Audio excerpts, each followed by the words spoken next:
ನಮಸ್ಕಾರ ಸ್ನೇಹಿತರೆ, ನಾನು ರಣಧೀರ ರಾಂಪುರ. ಕರ್ನಾಟಕದ ಹೆಮ್ಮೆಯ ಇತಿಹಾಸದ ಮತ್ತೊಂದು ಮಹತ್ವದ ಅಧ್ಯಾಯಕ್ಕೆ ನಿಮಗೆ ಸ್ವಾಗತ. ಮಯೂರವರ್ಮರಿಂದ ಪ್ರಾರಂಭವಾದ ಕದಂಬ ಸಾಮ್ರಾಜ್ಯ ಕಂಗವರ್ಮನ ಕಾಲದಲ್ಲಿ ಹಲವು ಸಂಘರ್ಷಗಳನ್ನು ಎದುರಿಸಿತು. ಆದರೆ ಆ ಸಂಘರ್ಷಗಳ ನಂತರ ಸಾಮ್ರಾಜ್ಯವನ್ನು ಸಮತೋಲನಕ್ಕೆ ತಂದ ಮಹತ್ವದ ರಾಜ ಯಾರು ಗೊತ್ತಾ?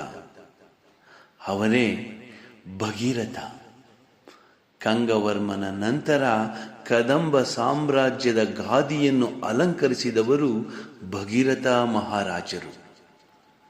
ಇವರ ಆಳ್ವಿಕೆ ಕ್ರಿಸ್ತಶಕ 390ರಿಂದ ಕ್ರಿಸ್ತಶಕ 415ರವರೆಗೆ. ಇವನು ಕಂಗವರ್ಮನ ಪುತ್ರ, ಬನವಾಸಿ ಕದಂಬರ ಪ್ರಮುಖ ರಾಜರಲ್ಲಿ ಒಬ್ಬರು. ಭಗೀರಥನ ಕಾಲವನ್ನು ಇತಿಹಾಸಕಾರರು ಸ್ಥಿರತೆ ಮತ್ತು ಬಲಪಡಿಸುವ ಕಾಲ ಎಂದು ಪರಿಗಣಿಸುತ್ತಾರೆ.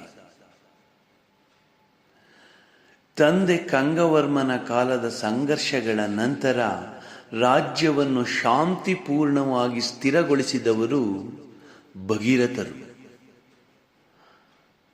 ಇವರ ಆಳ್ವಿಕೆಯ ಕಾಲದಲ್ಲಿ ಆಡಳಿತ ವ್ಯವಸ್ಥೆಯನ್ನು ಬಲಪಡಿಸಿದನು.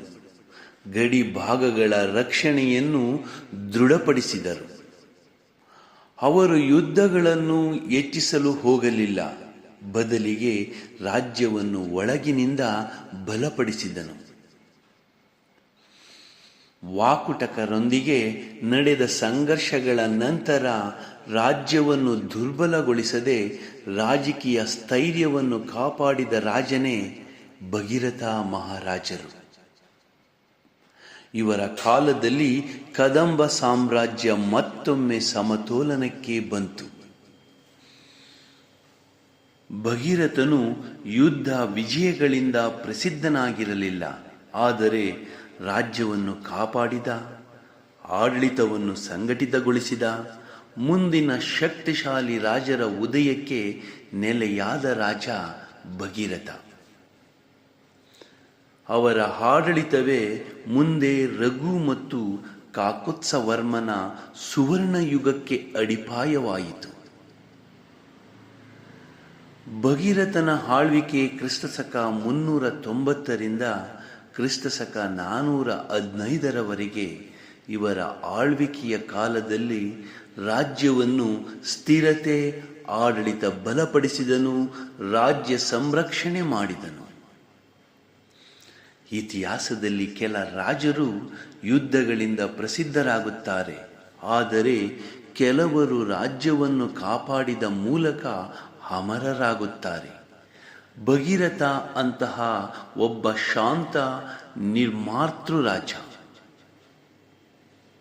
ಈ ಮಾಹಿತಿ ನಿಮಗೆ ಇಷ್ಟವಾದರೆ ಲೈಕ್ ಮಾಡಿ, ಶೇರ್ ಮಾಡಿ, ನಮ್ಮ ಚಾನಲ್ ಸಬ್ಸ್ಕ್ರೈಬ್ ಮಾಡಿ.